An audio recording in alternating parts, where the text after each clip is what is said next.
Good morning, everybody. It's Monday, therefore it must be a Reform UK press conference. I do hear rumours that one or two members of the press don't even bother to take their passes off now. So many conferences do we do. Before the main event today, a couple of quick comments. I am quite a good friend of Reza Pahlavi.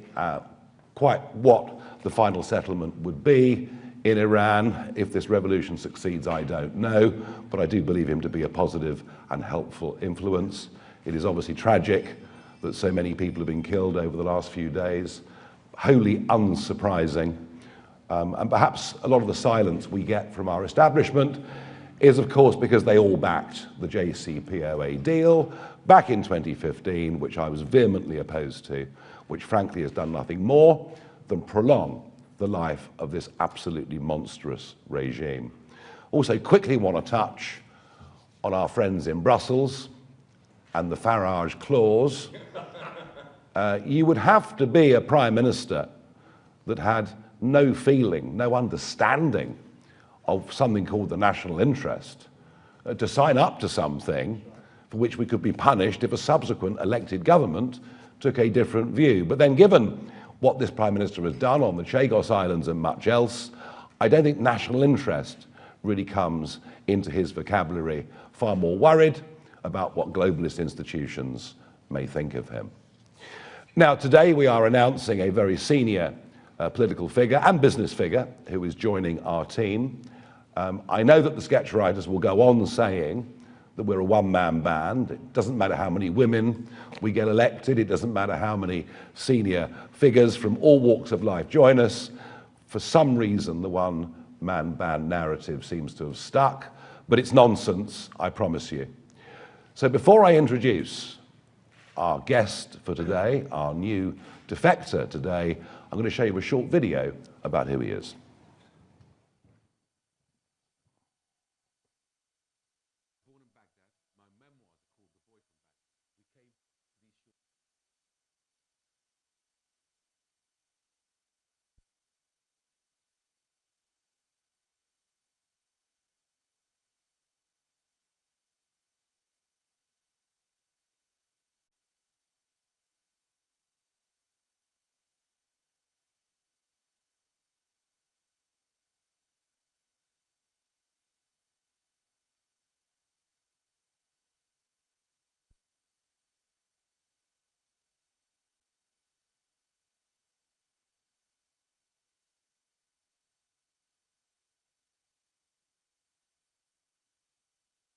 Born in Baghdad. My memoirs are called The Boy from Baghdad. We came to these shores in 1979. I was 11 years old. We came with nothing other than hope and determination, but also knowing that this nation was the most civilized nation on earth. But my friends, today, Britain is broken, and I'm convinced that Britain needs reform. Nothing works. There is no growth. There is crime on our streets, and there is an avalanche of illegal migration that in anywhere else in the world will be a national emergency.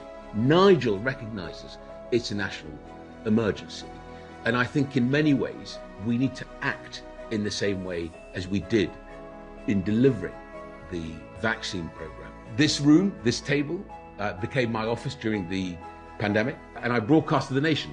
These curtains behind me became quite famous on social media because I literally had to go on almost nightly just to reassure the nation that we had the team, we had the focus, and that we will deliver. I founded what I think is one of the greatest information businesses in the world, in YouGov. We all have to, at some stage, look in the mirror and decide what's best for our country. And I've gone from councillor to chancellor, convinced it's the right move. Why? Because I think Britain is drinking in the last chance saloon, and it really does need Nigel Farage as Prime Minister. And the one thing that I've been impressed by with Nigel is I've seen politicians come and go, and some are motivated and driven by just getting to the seat of power, get to number 10. That is not Nigel. I have seen him operate with world leaders. When he needs to push back, he pushes back, he listens to allies and works with them, and has that gravitas and respect. And I've made my mind up that the team that will deliver for this nation will be the team that Nigel will put together. And that's why I've decided that I'm joining Reform.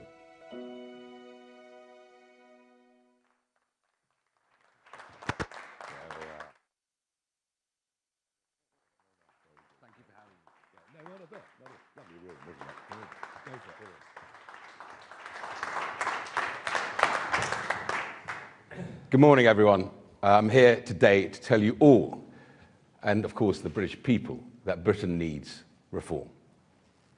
Britain needs Nigel Farage as Prime Minister. I know this may come as a surprise to my old party and to many Westminster watchers, but it really shouldn't. And it certainly won't come as a shock to the tens of millions of hard-working, patriotic, decent people up and down our wonderful United Kingdom, from the Highlands of Scotland to the bottom of Cornwall, from rural Wales to the beating heart of London. We can all see that our beautiful, ancient, kind, magical island story has reached a dark and dangerous chapter. Things may feel like they're ticking along just fine within a few square miles of where we stand today. But in so much of the rest of the country, the sickness is no surprise to anyone. To anyone trying to get a doctor's appointment, to anyone who wants to express an opinion, whether on X or even just down the pub, to anyone who wants their children to be taught facts, not harmful fictions at school, to anyone just trying to earn a living and not get crushed into the dirt by ever-growing taxes. Even if you don't yet realize that Britain needs reform, you know in your heart of hearts that our wonderful country is sick. How many of you at home have thought to yourselves that nothing works today? I know I have, and I have it a damn sight easier than most people. That is why I'm standing here today as the newest member of Reform UK. I could very easily spend the rest of my life back in business, which I've been enjoying since leaving Parliament 18 months ago. Many will know that I have done some, from the beginning of the most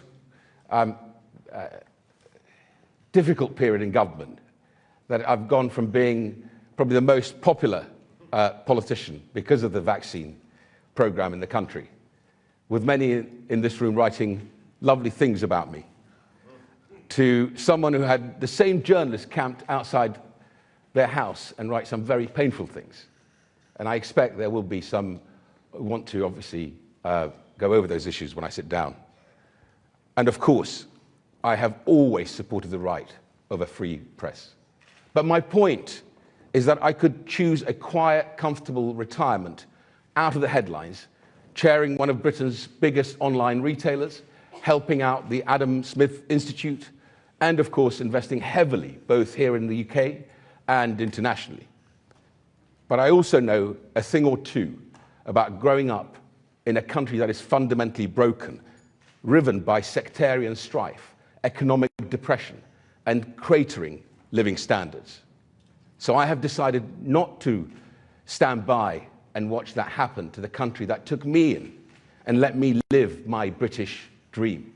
Not when so many of my countrymen are instead living the waking nightmare of Keir Starmer's two-tier Britain.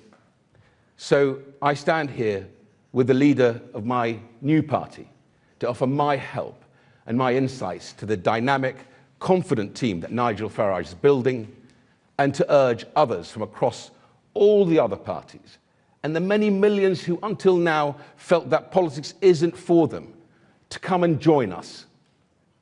Come and join us. You know Britain is broken. You know it needs reform.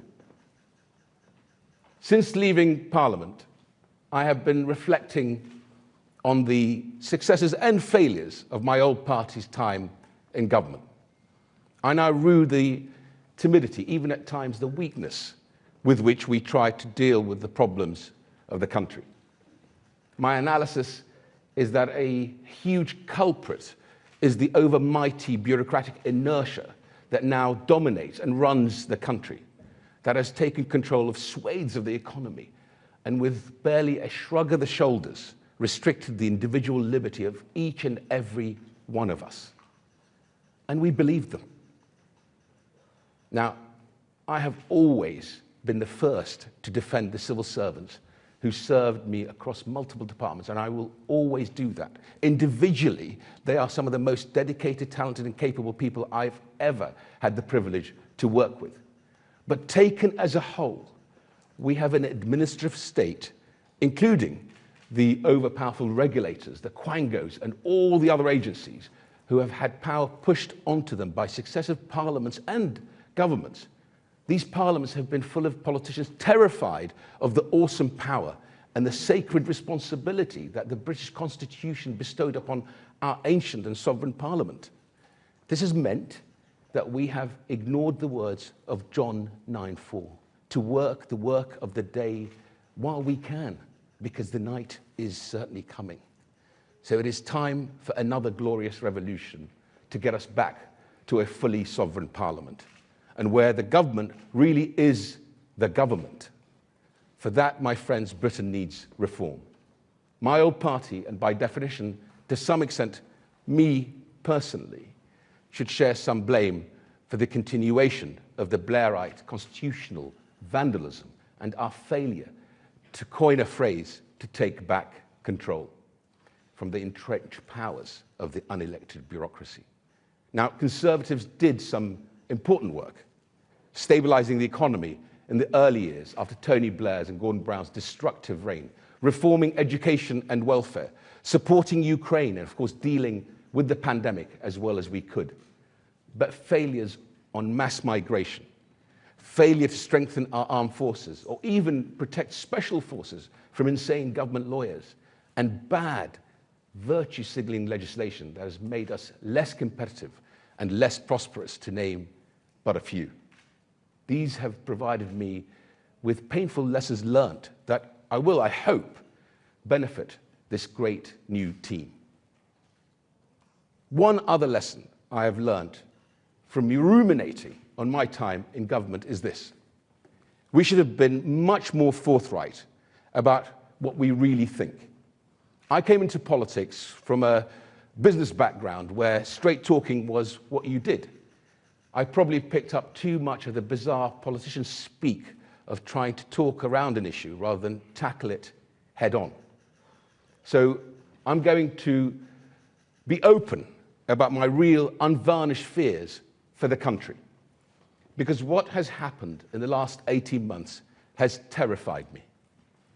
We have a Prime Minister whose first instinct is to trust foreign judges over British people. We have an Attorney General who says he would never block the ECHR, even presumably when it forces us to take back Shamima Begum and prevent us from deporting foreign child rapists.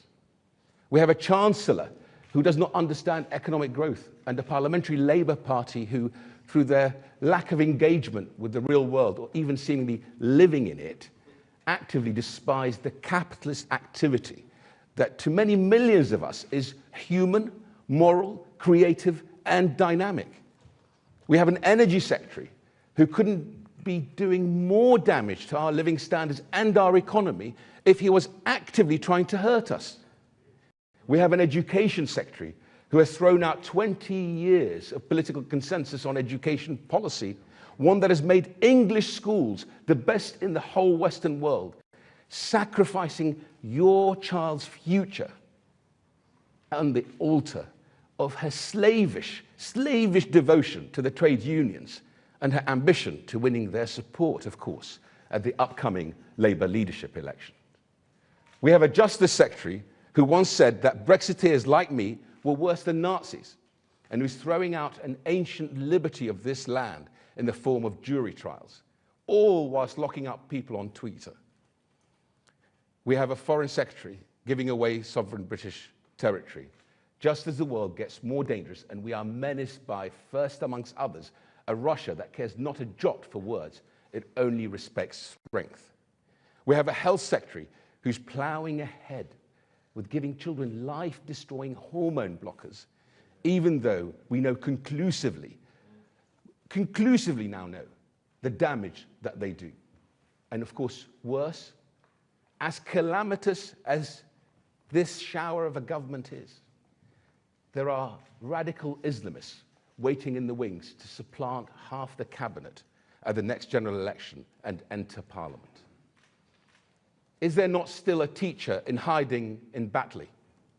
Is there not an attempt by the CPS to introduce blasphemy laws via the back door?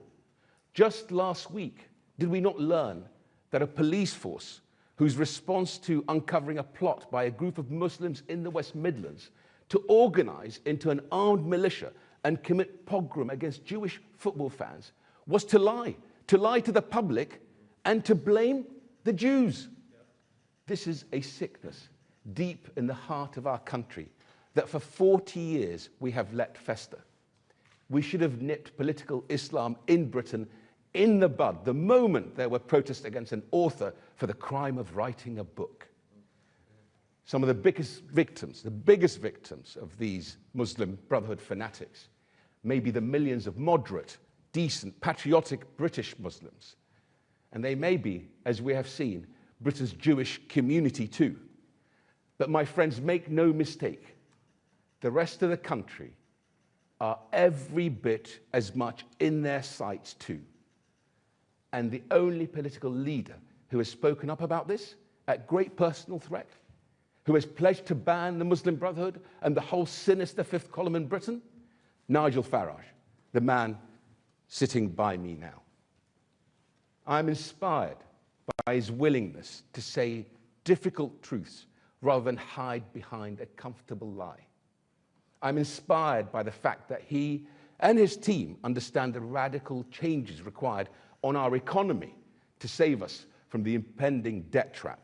I'm inspired by their understanding that we need a foreign policy, one that ruthlessly seeks the British national interest. I'm inspired by their concern over the broiling social tensions out there in the country, and in my view, the undervalued risk of sustained civil unrest if we don't get back on track. In short, ladies and gentlemen, I'm inspired by reform. Our best days can lie ahead, they really can, and we can move into a glorious future. But at the moment, Britain is broken. Britain needs reform. I have joined this movement to put my shoulder to the wheel to help it. I encourage others to join us too. Thank you very much indeed.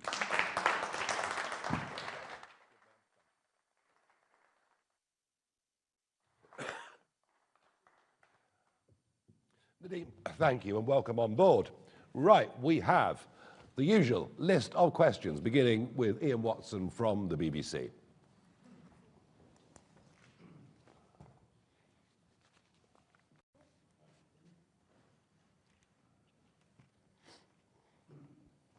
Thank you. First question to Nadeem Zahawi. Obviously, nobody doubts your acumen as a businessman, but you were sacked as Conservative Party chair for your tax affairs and what you said about your tax affairs. Do you really provide the right image for a party that's meant to be anti-establishment? And to Nigel, I can ask you as well. Today, on substance, today the Labour Party is introducing necessary legislation to give people parental rights from day one in the job. Is that something you would reverse if you came to power? And on another topic today, Ofcom in the past 20 minutes has announced that it is investigating Grok X. Do you welcome that investigation? Thank you, Ian. I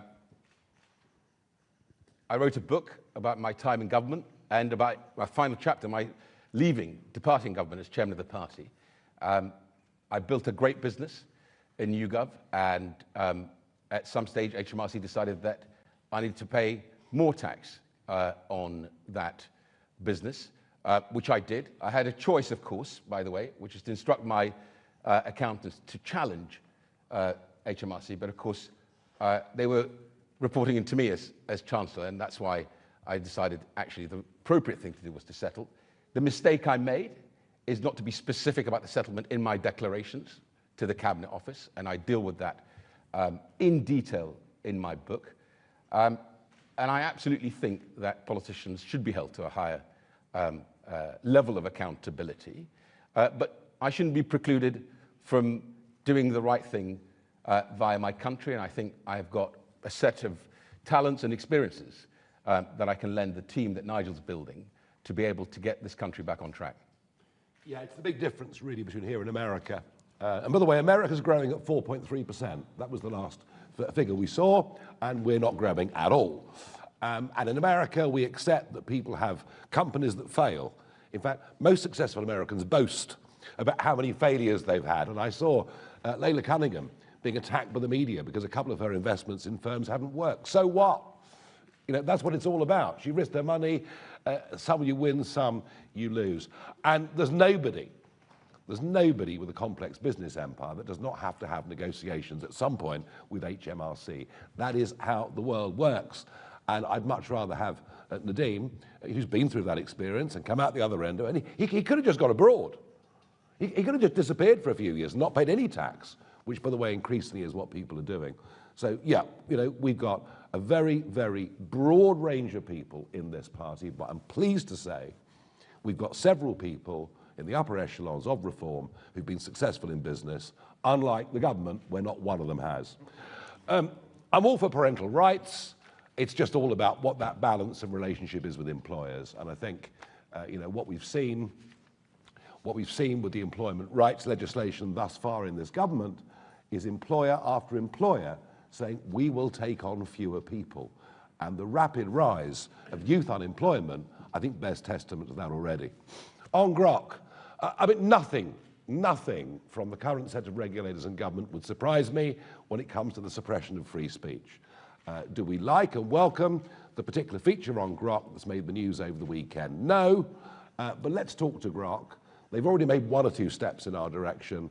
My fear is we'll end up suppressing Grok and further suppressing free speech, and we do not want to do that. Catherine Forster, GB News.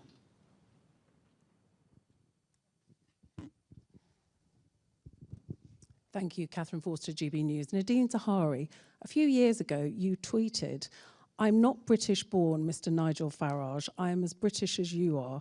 Your comments are offensive and racist. I would be frightened to live in a country run by you." Why the change of heart? And this was 2015. Oh, quite recent then, thank you. Yeah. Well, just asking about the change of heart. And also on Iran, Mr. Farage, would you support Britain potentially supporting US military involvement in Iran, and also us possibly prescribing the IRGC? Thank you. We should have prescribed the IRGC years ago, just as we should have prescribed the Muslim Brotherhood years ago, and I've been saying those things clearly and consistently for many, many years, and I've reiterated them in recent times. I cannot believe the stupidity of Obama, the European Union, the British Foreign Office, and some of your former colleagues who went along in 2015 with this JCPOA deal. It's been a disaster. It's freed up tens of billions of dollars for the Iranians. What have they used it for? They've used it to fund the Houthis, Hezbollah, Hamas. These are massive self-inflicted wounds, and so I've always felt vehemently opposed to this. We went for regime change against Saddam. We went for regime change against Gaddafi. The regime change we've always needed is in Iran, where the wonderful Persian people, with all their amazing talents, have been kept in this theocratic, brutal regime. I very much hope President Trump acts in the next few days. We don't know how many have been killed. It could be perhaps as many as 2,000, I'm told, before coming to this press conference. So would I support military action against the IRGC, the Revolutionary Guard, on the ground in Iran, so that the good guys can win this revolution? Absolutely, 100%. Catherine, good on you for digging out a tweet from 11 years ago.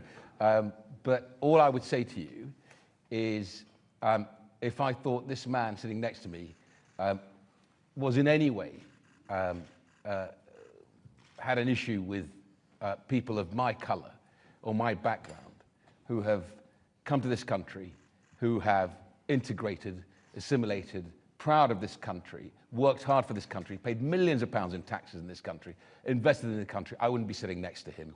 And I think he wouldn't be sitting next to me either. Quite. Rob Powell from Sky News. Thank you, Rob Powell, Sky News. Mr. Zahawi, as a former vaccines minister, how do you feel about Reform giving a platform to a vaccine conspiracy theorist at their conference this year? We believe in free speech. We gave a platform to somebody I was asking Mr. Zahawi. who has nothing Mr. to do Farage. with that. Well, he wouldn't know the answer to this, would he? Like he can He give wouldn't me know his the feelings answer. on it, though, There's no can't he? reason why he should. The And what do gentleman, you say? the gentleman that spoke is part indirectly of the American administration and gave an opinion.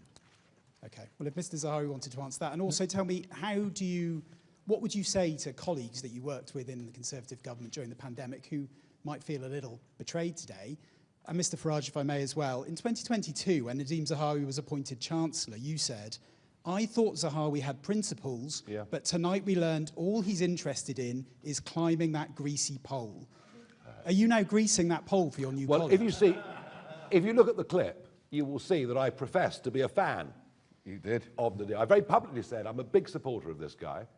And there was a period of time when I thought, perhaps, if he became the leader of the Conservative Party, things might start to look a little different. So I was a fan, openly, publicly professed fan.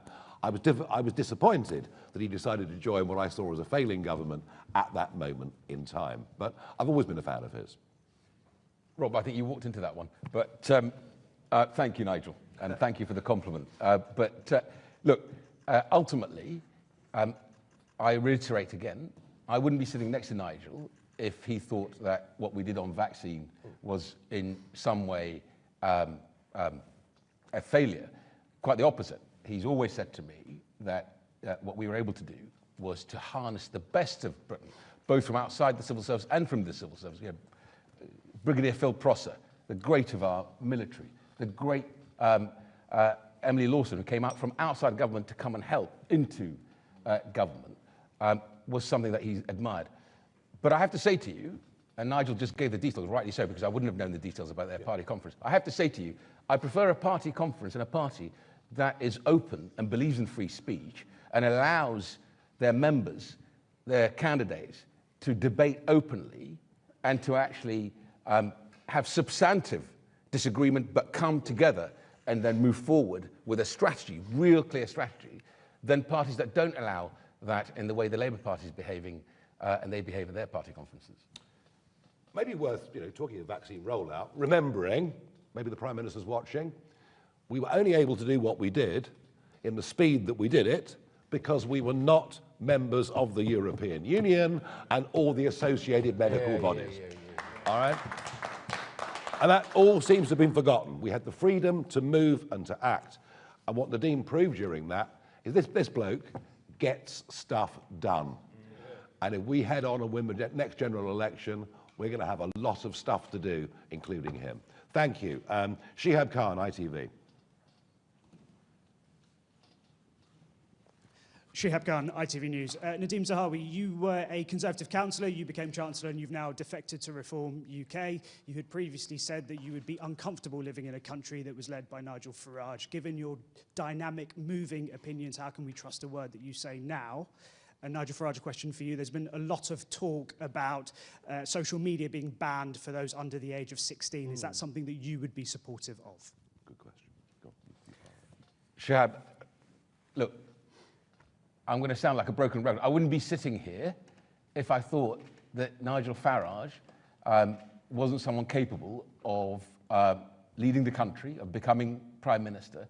And I'm sitting here because I have observed Nigel Farage in work, in operation, with world leaders, where not only was I impressed, but also watched him push back when he needed to.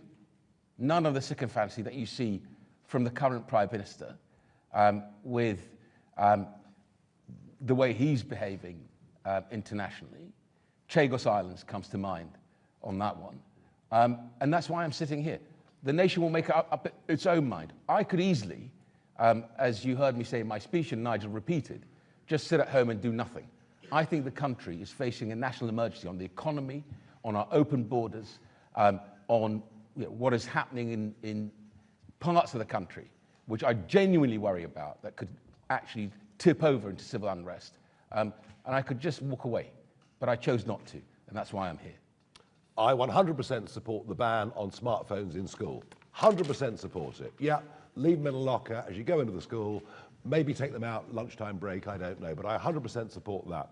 When it comes to banning things, I'm not very keen generally on banning things. My answer would be, let's see where Australia is in 6 months' time. Let's see whether this actually works. Now look, we have laws, of course, about what age you can start drinking. I mean, do those laws actually stop people drinking under 18? I'm not sure they do. I would say, let's see the Australian experiment, let's see how it works, and then make our minds up. Thank you very much. Martina Bett from The Sun. Thank you very much. Martina Bett from The Sun. Given a lot of attention has been paid to social media and youngsters, I would like to know if you thought that worklessness among young people, mental health crisis, and social media are linked. And if so, given you're against a social media ban for under 16s, what would you propose to do to tackle it? I didn't say I was against it. I said there's an experiment that's been started by the Australians, and let's see whether it works or not. I mean, I think that's a perfectly reasonable position to come in. Look, worklessness amongst young people is terrible. It's awful. Too many of them are being told they're victims. We have ADHD diagnoses that are, frankly, multiple times what they ought to be. And I do genuinely think if you tell a kid at 16, 17 they're a victim, they may well stay with that mentality through the rest of their lives. And my colleague Richard Tice has done some terrific work on Send, where he says the odd thing is huge numbers of people are getting put on these programs that shouldn't, and those that really need the help aren't frankly getting what they need. So there's a lot of thinking to do. Frankly, this government, everything this government has done has added to worklessness for youth. Particularly cruel was dropping to £5,000, the level at which employers have to start paying national insurance. And yeah, great, to put up minimum wage for youngsters by 20% sounds wonderful, but you add the cost of that, you add the cost of NI, you add the cost of everything else in a business, and there are many tens of thousands fewer people out of work, young people out of work now than there were this time last year. And my feeling, and I could be wrong, this is purely a guess from going around the country, but I don't think I can ever recall out in the provinces such a mood of negativity amongst Britain's small and medium-sized businesses. And I suspect you're going to see some shocking results from the British economy over the course of 2026, all of, part of which why I think the general election will come much earlier than 2029. Martin Beckford from the Mail. Thank you. First of all, Mr. Zahawi, have you been promised any specific role with reform, either in opposition or in government, and will you stand as an MP again? And to Mr. Farage, are you still not worried that voters will see these increasing numbers of former Tory ministers and say there's no difference between you and them? Thank you. Thanks, Martin. No promises at all. I was a foot soldier in the Conservative Party. I am now a foot soldier in Reform UK because I genuinely believe the country cannot afford a decade of Labour government. And the only real hope for us of removing this government is to get behind Nigel Farage and his team. What's the difference between us? I spent a quarter of a century campaigning for us to leave the European Union. I had to fight the Conservative Party tooth and nail all the way through, apart from a few individuals who were able to break cover once the referendum hove into view. I have, since 2004, been against the mass expansion of the European Union to 8, then 10 former communist countries, because I realised, whilst we'd get some great people, frankly, the population surge would put pressure on housing, pressure on public services. I advocated leaving the ECHR in 2020 from the middle of the channel in Dover, saying unless we do, this trickle will become, well, I used the word invasion, which I got in terrible trouble for, but 190,000 people later, it's tough to think that I wasn't actually right. Net zero. Richard and I have campaigned against net zero for goodness knows how long. They put it into law. So the differences are enormous. And when people like Nadeem come to us and say, look, You know, we did one or two good things, but hands up, we got a lot wrong. And frankly, for the Boris wave, and for that breach of trust with those that voted Brexit, and then lent their votes to the Conservative Party in 2019, that is a betrayal of trust that should never, ever be forgiven. So no, we are not going to become the Conservative Party 2.0, but our weakness is we lack front-line experience. I've always been very candid about that, and with people like Nadeem, they've been on the inside, you know, they know how government works, or perhaps more accurately, how government doesn't work. So we welcome his experience very much indeed. Thank you. Christian Cowgie, Express. It's a nice surprise. Nadeem, one of your other jobs, of course, was in the Cabinet Office. So I wonder if you're going to be helping specifically your other former defector, Mr. Kruger, with the preparations for that, and whether you have any thoughts on some of the more minutiae elements of how to dismantle the disruptive and overbearing civil service. Thank you, Christian. And I hope some of my experience, some of my input is to really work with Danny and his team on this. Why do I say that? Because I saw the best and the worst during the pandemic. So when I was appointed as the Vaccine Deployment Minister, I said to the then Prime Minister that I will only take the job on if I could speak with his authority. His response was to ask, what does that mean? I said, what it means, I've got to be able to access you in minutes and seconds and minutes rather than in hours and days. And we had to do that because if I didn't have that capability, I would have never been able to deliver just shy of 1 million doses a day from a standing start, no infrastructure whatsoever. The best was having people like Phil Prosser, Brigadier Phil Prosser, embedded into the NHS and his team, because he was in charge of supplying our brave men and women on the front line. And there is no excuse. You can't be, half an hour late when you have to deliver bullets and life-saving equipment to the front line of our military. Emily Lawson, who came from outside of government to actually fix things inside the NHS and then take on this role. Ruth Todd, who we pulled out of the Ministry of Defence. She was in charge of the supply chain for our nuclear submarine. I can tell you, all the manufacturers were frightened of Ruth more than anybody else, any minister or anyone else. It's putting that sort of team together. The difficulty is, what I said in my speech, is you get the shrug of the shoulders and saying, it's too complicated, too complex, and we can't really do much about it. And ministers don't have the experience and the confidence to be able to say, no, let's sit down, I want to see the evidence. What I just heard from Nigel fills me with even more confidence when he answered the question about the 16-year-old and ban on social media. Let's see the evidence from Australia. Evidence-based strategy in business or in politics tends to deliver better outcomes, success, right? When we move away from that and start playing politics and start playing, oh, well, Minister, you can make an announcement tomorrow, but it's just an announcement to sort of get you out of the way, then things go wrong. One of the other jobs, of course, that Nadeem did for the Conservative Party was to be the chairman of it and to raise a huge amount of money. And we're hoping he'll do much the same for us, amongst other things. Sorry about the pressure, but there we are. Tony Diver from The Telegraph. Hello, Tony Diver from The Telegraph. Mrs. Zahawi, on this point about COVID vaccines, I hear the point about free speech, but the doctor previously mentioned told Reform's conference that the vaccines that you rolled out may have caused the King's cancer. And he was described by David Bull as someone who worked with him to write Reform's health policy. So do you reject those views? And if they have shaped Reform's health policy, will you try to change it? I think you'll find David Bull actually spoke about vaccines on Friday night at our event that we held down at the Excel Centre with just shy of 3,000 people launching our London campaign. And I think you'll find, if you look at what Dr. David Bull, our chairman, said, how proud he was of the work actually for centuries that London had done and led the way in with vaccines. And as Nadeem said previously, we get all sorts of speakers from all over the world, some of whom have different opinions. Can I just come in? Tony, please. I expected more from you, right? That was a really stupid question, right? and it doesn't even deserve an answer. So try again next time.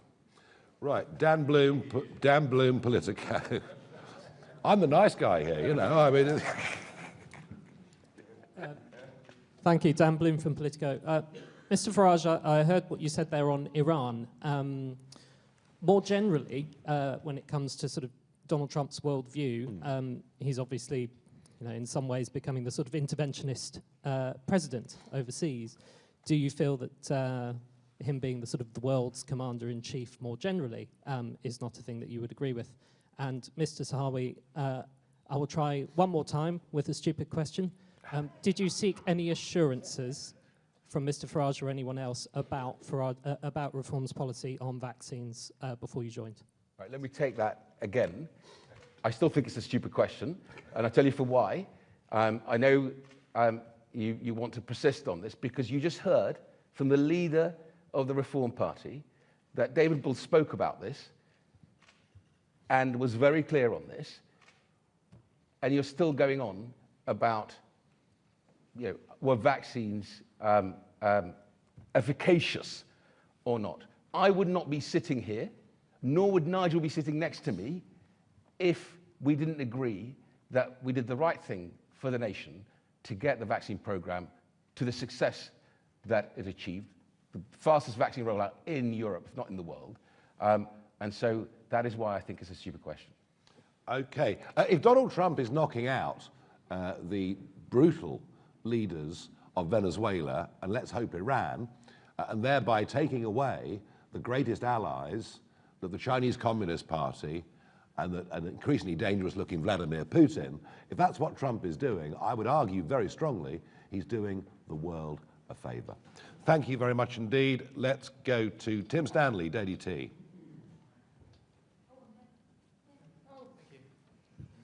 Tim Stanley, Daily T. Are you a one-man band? Joke, Clearly, joke. Clearly. Right. You're clearly not. There's a lot of people in this band, I can see that. A Conservative spokesman has just said, Reform is fast becoming the party of has-been politicians looking for their next gravy train. So my first question, Nadeem, are you a has-been politician?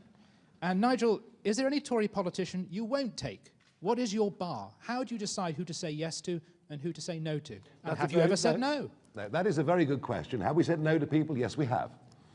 Yes, well, there we are. I'm not going to tell you that, am I, for goodness sake? I mean, that's an even more stupid question. Look, we want people who believe in what we're doing. And the reason I was a fan of this guy and rather hoped he would become the leader of the Conservative Party is I could see, you know, on some of the really tough issues facing this country that others would rather simply brush under the carpet, like extremism, as you mentioned in your speech earlier, that this was a guy that had the conviction and that actually wanted to do it. So, you know, before the next question comes, yes, there are plenty of people in the Conservative Party currently talking to me, and some might fit and some really might not fit. But they all can see that May the 7th is an absolutely pivotal moment, after which there is a strong chance that the Conservative Party, after its couple of hundred years, will cease to be a national political party, hence all the conversations that are going on. Tim, whoever the spokesman for my old party, I hope they'll ask the leader if I'm a has-been politician when she and her team came to me not too long ago without betraying confidences for my advice on how the party should move forward. So I think that speaks volumes for my ability. As I said earlier in my speech, I could just sit at home and enjoy my life, but I've decided to come forward and be a foot soldier for Reform UK, because I think it's our last chance to really get this country back on its feet. Maybe we should return the compliment to whoever gave you that statement and say you're a never will be, which strikes me as being perhaps the right way of looking at it. I'm starting to enjoy this now. Right, David Lynch from PA. Hello, Mr. Farage, David Lynch from PA. Yeah, just wanted to ask you about something that appeared in the Sunday Times over the weekend. There was reporting in that newspaper citing a source close to the Trump administration saying that Trump has totally lost faith with Farage and doesn't believe he is for real. Are you for real? I thought, oh, I'm for real, don't worry about that. As far as Trump losing faith in me, I don't know. I mean, I saw him in October, I sat with him in November at Mar-a-Lago and chatted about a few things. He's always been enormously supportive of me. I'm supportive of him. We don't see eye to eye on every issue. And as Nadeem says, if I don't see eye to eye, I tell him I don't see eye to eye. I'm not frightened of saying to people what I think. Do you know what? Sometimes journalists write things that may not necessarily be wholly true. Natasha Clark, LBC. It is quite fun, isn't it? Here we go. Thank you, Nigel. Thank you, Mr. Zahawi. Mr. Zahawi, you are someone that supported Boris Johnson famously, and 36 hours later called for him to go. Mr. Farage, are you sure that you can trust this man? If you can, are you prepared to give him a job in reform, preparing for reform government, fundraising, health policy, perhaps? And Nadeem, your former Tory colleagues, of course, will be looking to you today. They have said, just in the last few minutes, you have shown the level of loyalty for sale. Can I just ask you, why do you think that Kemi Badenoch doesn't have what it takes to become Prime Minister and Nigel does? Thank you. Thanks, Natasha. Boris Johnson decided to keep me on as Chancellor after his resignation. I think I've seen at close contact some of the pitfalls and the mistakes that Prime Ministers have made. And like Nigel, I'm not frightened of saying to my colleagues that we're making a mistake. And I hope it's something a value that Nigel identifies with. What was your second question? Why do you not think that Kemi Badenoch has one? Well, if nothing else, she's got the baggage of what I think is a defunct brand, a brand that the nation has decided they can no longer trust. And of course, I don't think, in my view, she's able to form the next government. And ultimately, if you put country ahead of party, you come to the same conclusion, that the only person that you can really get behind and put the work and the energy into is Nigel Farage and his team. And yes, he will be doing a big job for us, and all of that will be announced in the weeks to come. As for loyalty, well, if he's disloyal, you'll find that we deal with things very much more effectively in Reform UK. Well, I do mean it, actually, but I don't see it being an issue, honestly, I don't. And that's the only thing I ever asked for. The only thing I ever asked for as leader, in all the years I've done politics, the only thing I ask for is loyalty. If you want to disagree with me, you want to shout at me, you want to throw things at me, I really, really, really don't mind. But we do it behind closed doors. And it was so interesting at our conference up in Birmingham that we had the founder of Reform Canada come along, and they went all the way from a tiny fringe party way out west in Canada to being the biggest party in Canadian politics, to Stephen Harper becoming the Prime Minister for 10 years. And it was the one thing that Preston Manning told us, is we had our arguments in private. And that's all I ask of anybody that comes. And we will have our disagreements. We won't see eye to eye on everything. No two human beings can. But they're the rules within this organisation. It's very, very straightforward. Lucy White from Bloomberg. Hi, Nigel. Can I ask you again on Grok? You mentioned that yourself and President Trump have disagreed on things in the past. Do you think that President Trump is right to consider sanctioning UK officials at Ofcom for taking action against child pornography on Grok? And Nadeem, can I ask you as well, as a former businessman yourself, do you think that Reform's policy, or Reform currently has enough policy on international trade and foreign policy? I've heard from businesses myself that they're not clear on what that Reform policy might be. And in terms of importing and exporting in particular, do you have any ideas that you will be sharing with the party? Thank you, Lucy. Can I just touch upon, I know Nigel will come back on this, on the whole issue of Grok. What happened with Grok, by the way, you could do on PowerPoint, right? Anyone who chooses to want to create an image, you could have done in the past. So technology is moving fast. What you don't do, in my view, is take a heavy-handed approach and start banning stuff, right? What Nigel said is absolutely spot on. Elon Musk is one of the great businessmen of our generation, and he's rightly come out and said, we will fix this, and the fix is to make sure that people who are registered, who you know who their identity is, can use some of this new technology, not people who hide their identity, and I think that's a good thing.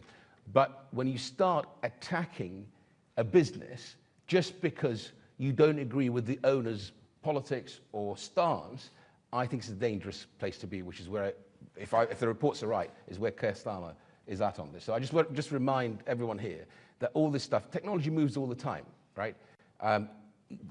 We have to be the place that is open, and especially my new party and their absolute belief in free speech, be the place that cherishes that. On business and trade, I'm going to compliment someone else who is in the room here, is Richard Tice, because I've seen Richard operate internationally as well. He walks in a room and people listen. And that's, by the way, half the battle. More important than all the other headlines that you make is when they're listening, they know that you're true and you'll deliver. And that, if you ask any business, any other country that engages in negotiations on free trade with the UK, they think that actually up until now we've been totally slow and flat-footed in our negotiations. Why haven't we got a CETA deal with countries like the UAE? Because we've been slow. Because all we're saying is, well, we'll wait until we get the whole GCC. If that doesn't happen, we won't do this. Too flat-footed, too slow. We need to pump growth back in the economy, and I think what Richard will do will absolutely deliver on that. You may well worry and ask, why are the Americans so concerned about what's happening on platforms here? The answer is very simple. Graham Linehan, a foreign national who, for what he said when he was in Arizona, was arrested by 5 armed police at Heathrow Airport.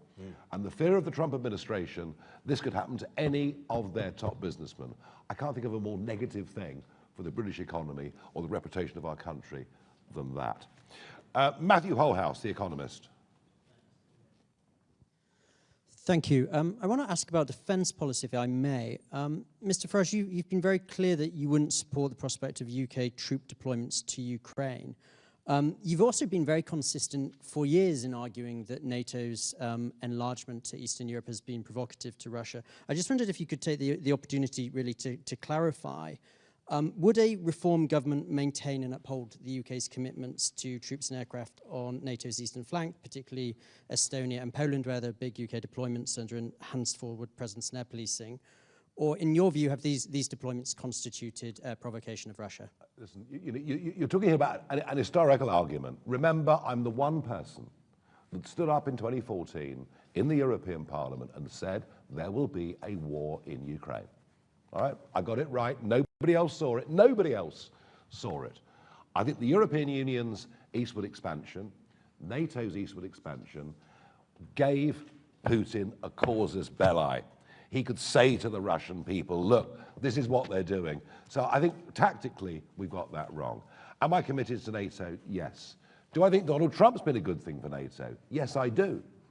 He's massively increased spending of NATO countries, having made the same pledges as every American president since Kennedy.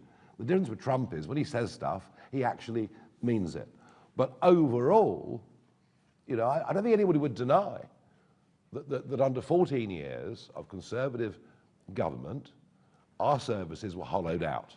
At the end of the 14 years, we were spending less on defence than we had been under Gordon Brown, and probably not having gripped some of the procurement difficulties in that area as well. So we are very strongly committed to defence as a party. I suspect, you know, part of the benefit cuts in spending that we're going to have to make will be because we do need to spend more on the defence budget. Sorry, no, on Estonia and Poland, though, there's specific NATO deployments that are in... Well, they are NATO members now. It's done. So once you're a NATO member, you must be defended. All right? I mean, as I say, you know, Henry Kissinger spoke about this. You know, Kissinger was talking about NATO expansion after the fall of the Berlin Wall. These debates have been going on right back to sort of 1991, 1992. They're not, but frankly, whatever my historical position on this, it's not particularly relevant for where we are right now, and Putin does appear to be increasingly dangerous. is my take. Anna Gross, Financial Times. Thank you. This is a question for Nigel. You say you would simply refuse to pay if an exit clause was added to the EU SPS deal, but that would inevitably collapse the entire trade and cooperation agreement. Are you happy to do that? And would a Farage government then mean dragging the British public through years of a damaging Brexit 2.0? No, I mean, look, the tragedy of Brexit is we didn't do it. Didn't do it. And all right, we had the pandemic, and that's the argument that always gets made. We had the pandemic, therefore we didn't get time. For Keir Starmer to realign with single market rules is easy because we never ever took the opportunity or the potential advantage of moving away from it. So I'm absolutely furious at both of them. But look, you're presupposing that Starmer would sign up to something as treacherous as this. I'm sure he won't do it. Thank you. Let's go on to Jay Merrick at the iPaper. Can I ask who approached whom in this conversation? Did Nadeem ask you? And are you having more conversations with former members of Boris's cabinet to defect? And then secondly, on Iran, what do you think Keir Starmer should actually do? Would you like to see the RAF involved in any military action there? Thank you. Well, I mean, I suspect Keir Starmer will do absolutely nothing. Nothing. I don't know what his view on the JCPOA deal was at the time, but given that it was favoured by the international community, he would have been in favour of it. So he probably wants to keep the mullahs running Tehran. I just don't know. Having conversations with all sorts of people, Jen, as I said earlier, there is a growing realisation that May the 7th is it is not only the most significant electoral date between now and the next general election, but it could well be a day that reshapes politics in a way that, frankly, on the centre-right has not been seen ever, frankly. Nigel and I have known each other for a very long time, and I think it's when our very good mutual friend, Nick Candy, decided to support Nigel was the beginning of our conversations together. Nick has done a phenomenal job, by the way, in raising some of those millions for you, and I will see where I can help as well. But in December, I allowed my membership of the Conservative Party to lapse because I wanted to reflect. And over the Christmas period, I came to the conclusion that genuinely the country faces a national emergency. And if, as I've always done through my life, because what this country's given me, I wake up every morning, I have to pinch myself to think how lucky I've been. And you need luck, by the way. Any businessman who tells you otherwise is either lying to you or naive. How lucky I've been to have been allowed to be in this country and to become British. Then you'll come to the same conclusion that we need this government out. If you want this government out, there's only one choice. And my colleagues will have to reflect in my old party. And I think, as Nigel just said, the local elections are going to be a very big moment for reform and for the future of this country. Yeah, we're getting there. Robert Hutton, the critic. Hi there. Question, first of all, for Mr. Farage. Last week, you said you were very troubled by what was going on X. You seem to be moving to a position that child porn on demand is just something we're going to have to live with. Don't you think that your position on this would carry more weight if you and your MPs weren't taking money from the app that's offering the child porn on demand? Nice try. And a question for Mr. Zahawi. Do you see yourself going back into the House of Commons, or has reform offered you the peerage that the Conservative Party didn't give you? Because one is troubled by some of the things that happen in the online world, does not equate to thinking that the organisations themselves should be banned. There is a really quite big fundamental difference between those two positions.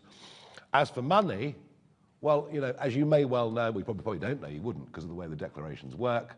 I employ people privately to help me with my social media accounts. Let me assure you, I don't make money on X. It costs me several £1,000s every month. I will, I hope, be deployed whichever way the leader and the future Prime Minister of this country feels fit to deploy. And no promises have been made, no promises have been sought. But thank you for the question. Yeah, you're pushing his case hard. David Burke from The Mirror. Hi, thank you very much. There's quite a long history of you two having pops at each other, which has given us some few bits to get our teeth into. On another occasion in 2015, Mr. Zahawi, you likened Mr. Farage to Goebbels. The context of that was that... Could have been worse then, couldn't it? Was that at the time, Mr. Farage, you were proposing ripping up legislation to prevent discrimination on the grounds of ethnicity and nationality in the workplace. You said that it was ludicrous that employers can't differentiate between British and Polish workers at the time. Mr. Zahawi, you responded to that by saying it was a remark Goebbels would be proud of. You also described it as deeply racist. My question to you is, Reform now is proposing to do something similar in relation to welfare, in that qualification would be on the basis of nationality. Are you now, based on your previous position, comfortable with that? And how do you square that circle? 2015 was a general election campaign.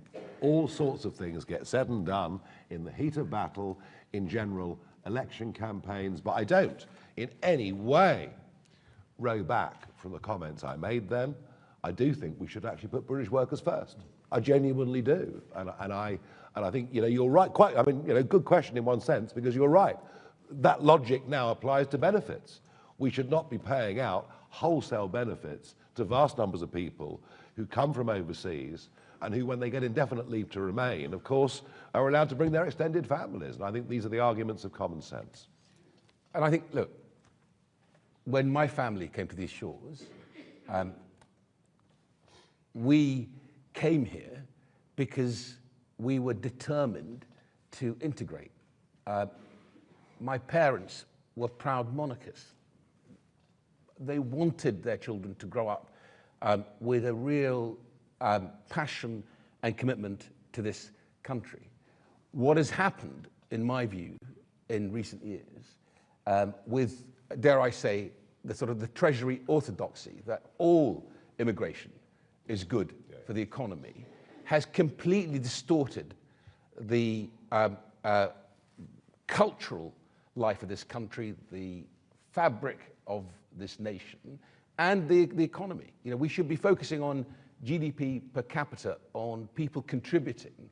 And now, when I travel around the world and see countries who do it well, who bring talent, if you're willing to bring your millions of pounds to this country, we're going to welcome you in Reform, right? If you're willing to come here and build an AI business or a manufacturing business, whatever you're going to build, we're going to welcome you. If you're a net contributor, we're going to welcome you. But what has happened is that all was swept aside, and everything was about, let's just open the doors, because the modeling says the bigger the influx, the bigger the GDP. Not true. And that is, for me, is where the evidence has led. And when you see the evidence, you change your mind. We have seen the evidence. Two more questions. Ben Quinn from The Guardian. Thank you. Mr. Zahawi, does this defection come with a personal donation from you to Reform? And you mentioned Shamima Begum in your remarks at the beginning. I think Mr. Farage surprised a lot of people last year, suggesting that she could be allowed to come back to the UK. Are you on the same page? And lastly, we're now at 34 people who've levelled accusations of anti-Semitism and racism. Can they all be dismissed as fantasists or political operators? 34 people, and that's to both of you, please. Thank you. Even the quotes that have been read out today of things that Nadine might have said about me in the 2015 general election campaign just shows you that actually these accusations of racism, isms of all kinds, get thrown around every single day. In fact, they get thrown around so much that, frankly, they almost become meaningless, I'm afraid. But on Shamima Begum, the moment someone decides that they'll pledge their allegiance and loyalty to a different state, the Islamic State, they forfeit the right, in my view, of being British. And I think I would certainly not want to be in a government that will welcome Shamima Begum back, and I'm sure, I hope my then Prime Minister would work very hard to make sure that that never happens.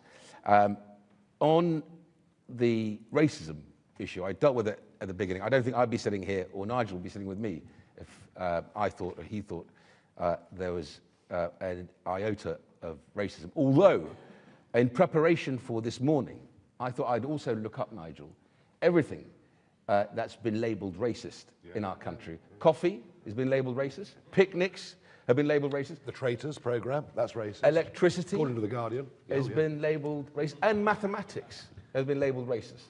Yeah. This is a joke. Yeah. As for the donation, we haven't got the donation No out donation. of it. No donation yet.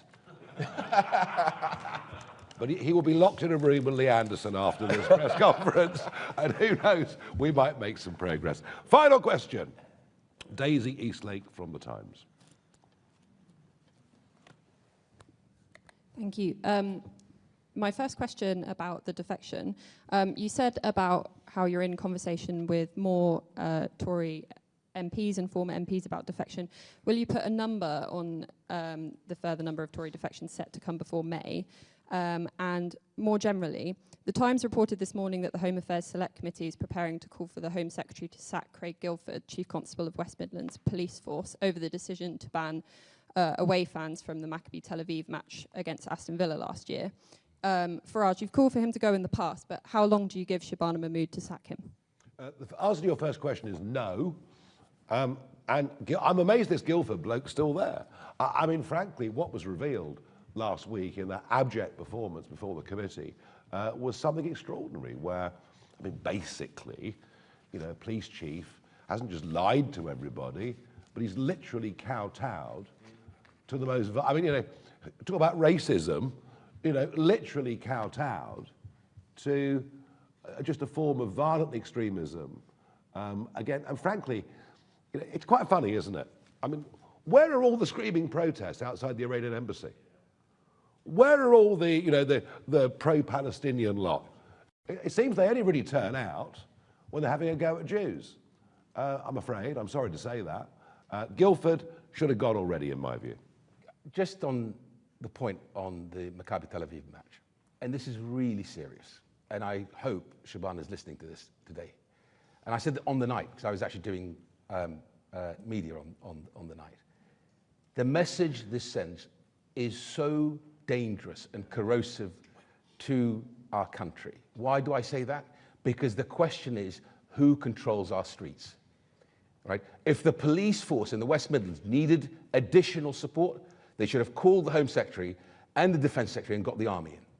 Right? No way should we allow Islamists, thugs, and terrorists to feel that they can have control of our streets. And if she doesn't act today, she's going to have a serious problem, in my view. Genuinely, I say this to you. Thank you very much indeed, everybody.